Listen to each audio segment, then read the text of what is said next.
Hi, my name's Phil. I like talking about politics, and in this video I like to compare and contrast two of the main election strategy lines that both the Conservatives and Labour have been pushing this week, as it shows how the Tories are pursuing a very risky and inefficient strategy, with Labour pursuing a much more natural line. But first, if you'd like to be notified of daily news and politics, please subscribe to the channel.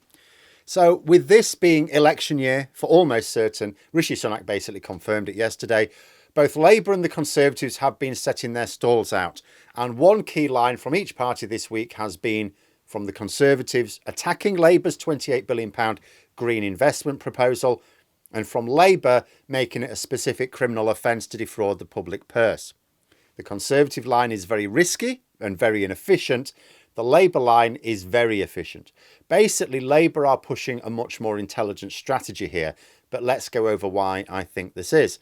So let's look at the Tory line first of all. They are trying to claim that Labour's £28 billion a year green investment plan will land ordinary families with over £2,000 a year extra in taxes. Now, this is nonsense. It won't cost a single penny in taxes, as I discussed in a video earlier this week. However, not all voters are going to see that video or a similar debunking elsewhere. But let's look at how the Tories have given themselves a difficult task with pursuing this strategy. So first of all, the public agree that climate change needs addressing. There is also strong evidence that the public are fine with the concept of borrowing for the purposes of this sort of investment. So although it's not impossible for the Tories to make this attack line work, their starting position is one of being out of kilter with the voters which Labour needs to attract. Because that's worth pointing out.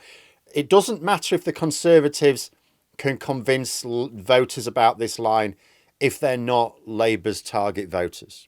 Doesn't help the Conservatives to push Labour attack lines on those voters.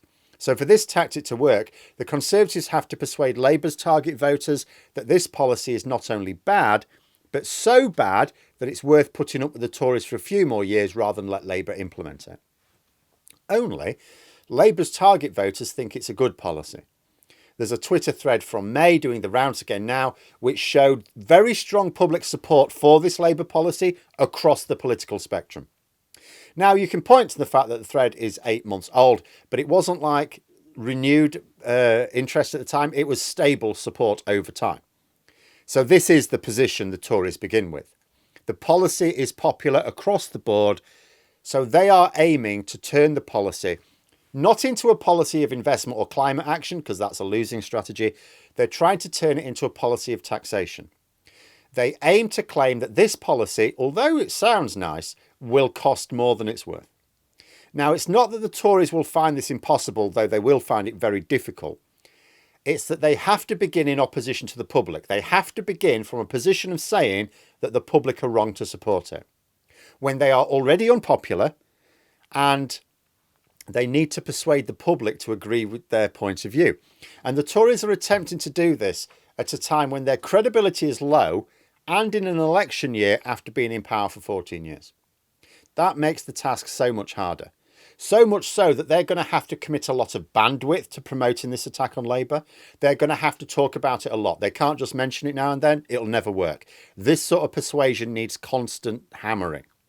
So that means they're going to have to prioritise talking about this over other policies. And there's another problem with this campaign tactic as well. One thing that analysts pointed out after the failed Remain Brexit campaign in 2016 was that the public found it too negative. There was too much emphasis on the horrors which would result from leaving the EU and not very much on the positive benefits of remaining in the EU. The Leave side, on the other hand, now they were no strangers to painting horrors themselves, but they also presented a positive vision of the future. Now look at what the Tories are doing right now. They're painting this horror story of what happens if they are removed from power.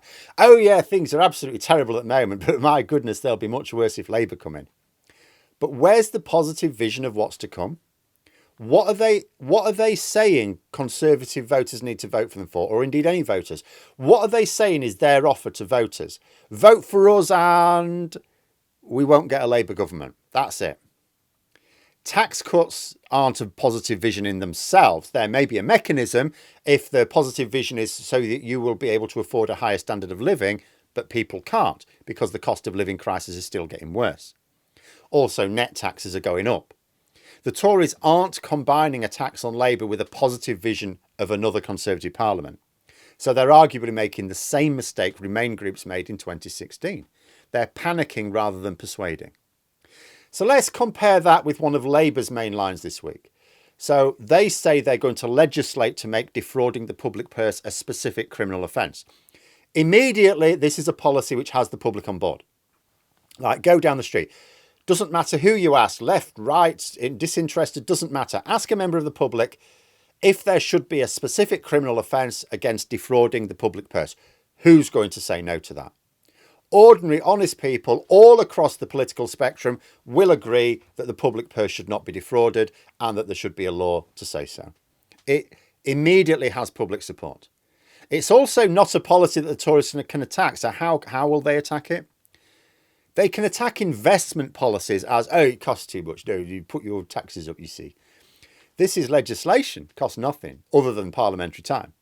It also comes with a hefty prison sentence of up to 10 years. No way the Tories are arguing about that. And given that the Tories won't be able to argue strongly against the policy, it also invites the question as to why the Conservatives are not legislating it for themselves. They're in government right now. They're not getting a lot done in Parliament. Why don't they make this law? After all, it's been exposed as a huge problem with the COVID, PPE and furlough fraud. If the Tories won't get behind this policy, they look like they might approve of the fraud. If they do get behind it, well, then they're adopting another Labour policy. So why don't the public just vote for the organ grinder instead of the monkey this time? It's also a policy that leads into all sorts of wonderful discussion points and interviews and debates come the election campaign itself. Labour can talk about the sums of money involved in fraud of the public purse right now. Now, if that can be ended, the government will suddenly have a lot more money to invest without needing to raise taxes by a penny. It also allows Labour to point out that Sunak has almost completely written off the PPE fraud. He's only chasing Moan and Barrowman, and has actually written off all of the furlough fraud. It allows Labour to undermine one of the Conservatives' main attacks, that, you know, oh, yes, we are as corrupt as hell, yes, but so is everyone else. Labour are just as bad.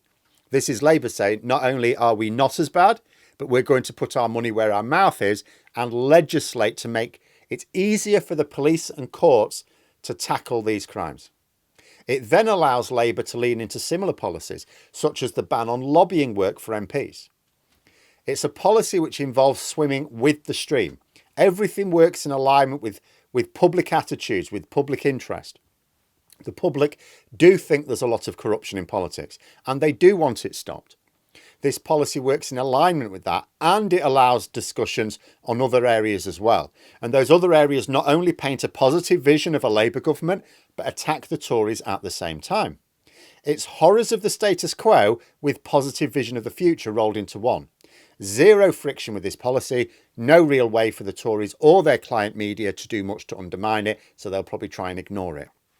But Labour didn't just announce this policy this week.